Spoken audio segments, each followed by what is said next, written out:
ladies and gentlemen. Is stress at work grounds for firing? Well, it turns out not quite. Beauty services startup YesMadam has issued a clarification after a viral email caused a social media storm. The email allegedly claimed that the company had terminated employees who reported being stressed in an internal survey.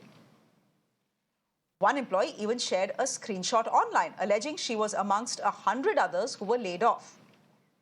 But YesMadam denied these claims, posting a 3-page statement on LinkedIn. They apologized for the distress caused by what they called a planned campaign to shed light on workplace stress. Now, the company is insisting that no one has actually been fired and have instead clarified that they are now coming up with a system of 6 days of paid de-stress leave available to any employee who feels stressed by the system or the work pressure. In addition, there are also free home spa sessions available to employees of the company. So, there are a couple of questions we can ask. Is this a PR stunt that has gone too far? While many social media users do feel so, we are not focusing on that stunt, but rather the need it has tried to address. And it is a real need. In a country where 78% employees have experienced some form of job burnout, can we really afford to ignore its calamitous impact on work stress? But in the same country, where most CEOs feel work-life balance is a sign of professional weakness, isn't there a fear of concepts like de-stress leave only being ridiculed as being too woke? Ritu Chakraborty is an independent director at Teamlease, joining us on the broadcast. Lloyd Mathias is a business executive and independent director. And Priya Chetty Rajgopal is managing partner at Multiverse Advisory. Three of you, thank you very much for joining us. This is going to be a very quick chat. Ritu, I'm going to start with you. Too woke, or are organizations across this country finally waking up to the fact that mental health is a real challenge in our country now? I'm very happy to note that more and more organizations are at least acknowledging that stress is a real problem. But I have a huge problem with the extremities that sometimes, get unnoticed in terms of responses and reaction to it. For example, the extremity that you started today's conversation with, that, okay, somebody's stressed and is expressing it, then just figure out a way of doing away with them. And then the other absolute opposite polarity, where you're now talking about de-stress holidays and leaves and all of that. I think organizations have to strike a balance, and even for individuals need to know their own balance. I have met and I have personally had so many people who have an amazing ability to handle stress, and they know that the work pressures are such that sometimes it gets difficult, but they also know how to give it an outlet. And similarly for organization, I think what organizations can do is create a healthy ecosystem, which means create an enabling environment where people can freely express themselves, where people can, there are clear early warning signals embedded in the systems where you can actually figure out that whether the environment is becoming more stressful, whether a particular team is under stress, whether there are certain times in the year or in certain quarters where the stress levels increase, and hence can we do something preemptively. I think those are things that organization can be focused around rather than this extremity that I sometimes notice about stress. Every individual's ability differ in terms of handling stress. Some people thrive in stress. Some people actually enjoy being in that pressure cooker situation, and some people don't. Expecting everyone to behave in the same manner is essentially what's wrong. And if that's what employers are expecting, they have to have very clear filters in terms of what kind of people they want to hire. If you're looking for competency, but you also want people to have to be able to work in high stress environments, then be very transparent and clear in your process. Otherwise, it's trying to be everything to everyone and trying to achieve everything at the same time is essentially a recipe for disaster. So I'm glad that we are all having this conversation. But stress is real. But then let's not get into this, respond in knee-jerk reactions. That's probably not going to help the situation. Okay, so essentially you're saying that that these de-stress leaves, 6 in a year that Yes Madam is offering, is probably a knee-jerk reaction. But here's the point, Lloyd Mathias, how do you strike a balance in a country where CEOs, some of India's top CEOs, have stepped out to say life-work balance kya hota hai? Nothing. Work 72 hours a week, work Saturday, Sundays, and there should be no problem with you taking calls from your bosses on Sunday at 9 p.m. So there is no such thing as work-life balance in our country or in most organizations in this country. Indeed, Shreya.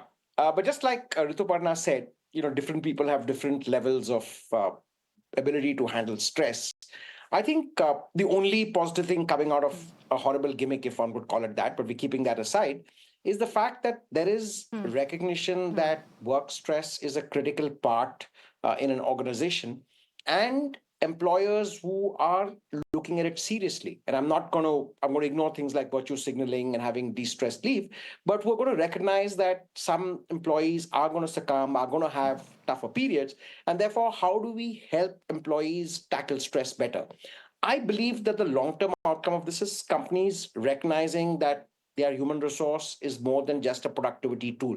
People have good and bad days, people have extremities in terms of how they behave, and therefore recognizing this, providing for some kind of solace in that context, whether it means providing for counselors, whether it's doing an employee survey to understand, are we stretching things too much? And I would say clearly that the startup ecosystem has been particularly slightly more abrasive on that, where it's pretty normal to have, brag about employees working 12 hours, 16 hours, and such like. I'm going to leave aside the comments of, industry veterans.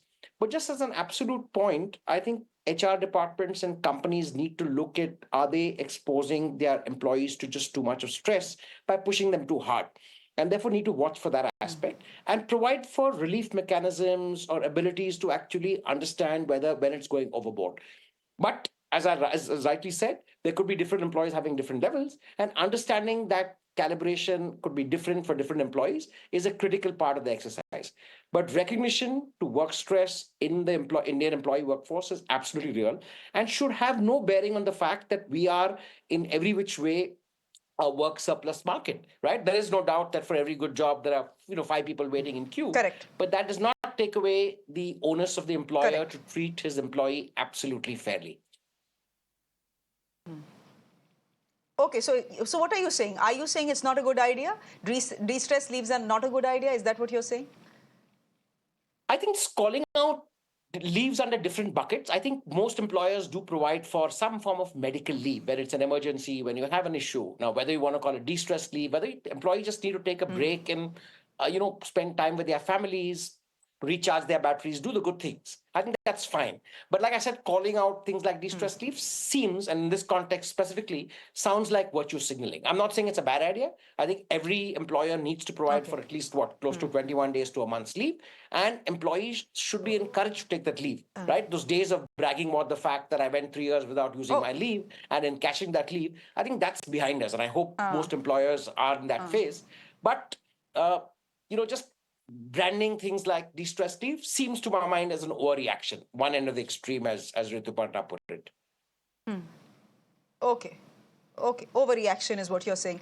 Priya Rajgopal Chetty, in our work environment, and we are a labor surplus market, as Mr. Mathias is just pointing out. If I quit, there are 5 other people to take my job. Priya Chetty, in that sense, even if you offer a de-stress leave, which employee is going to walk up to their boss and say, I'm very stretched today because of the work that you have given me, so I'm not showing up? No Very organization will tolerate it, Very however woke. True. So I think it's very unlikely. And I'd like to place on record, I'm completely in agreement with what Lloyd and Ritu have said in terms of the larger picture, in terms of, the fact that this is recognizing certain toxic issues in the workplace, that we're talking about it. Having said that, I am completely appalled that an organization would go this far. You have to be completely insensitive, tone deaf, and unmindful of human HR standards if you were to do something like this. If anybody were to expect me to believe that I'm going to go and join this company, Yes Madam or whatever, because of their de-stress leaves or because of their giving head massages, which again is ironic considering they're primarily a organization that provides beauty and spa services to people.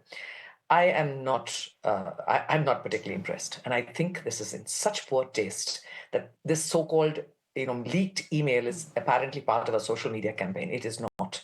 Nobody would shoot themselves in the foot on something like this and then rapidly backtrack by saying that we actually, we didn't want to whack you over the knuckles for feeling unwell, which is what sometimes stress can be about. And you can take your leave, whether, as Lloyd said, you can call it what you want, medical, casual. That is just nomenclature, right? And then say, actually, we were just trying to do a good thing for you. No one is going to believe it. I hope it sets out the right signals that we go above and beyond the toxic work culture, which I think we're facing a lot, and not trivialize it and completely dilute the issue by bringing up something like this, where there's a male which is unacceptable by any standards, and even more so because it was supposedly leaked. 100 people being fired, whether it's a joke or whether it was a social media campaign or genuine, is a serious issue. And the response to it by any intelligent mind is clearly also a gimmick or whatever, or trying to make a virtue out of necessity. I hope corporate India and startup India, and I'm very, very strong on the startup community, does realize that their actions, as much as large corporate actions, are also watched. And these are the kind of things that might get you headlines, but for all the wrong reasons.